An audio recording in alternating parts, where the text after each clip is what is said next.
هادشي علاش اللي قال لكم شي دري صغير شي حاجه حاولوا انكم تيقوه. واحد الدري كان ساكن مع والديه وكان هو كينعس في الغرفه ديالو الفوقانيه ووالديه لتحت. واحد النهار جا العطش وبغى يهبط للمنزل ديالو لتحت باش انه يشرب، فهو غادي يحل الثلاجه والدار ديالو كانت كامله مظلمه.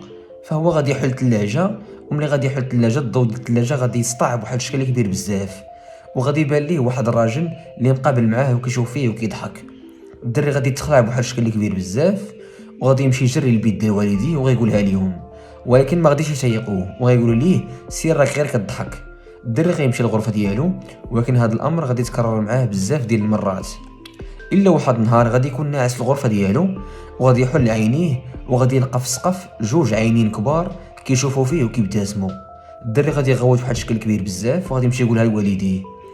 ملي غادي يمشي يقولها ليهم، الام والاب ديالو غادي يطلع ليهم الدم من تصرفات ديال الابن ديالهم، فغادي يقرروا انهم يمشوا للغرفه ديالو ويشوفوا بنفسهم اشنو واقع.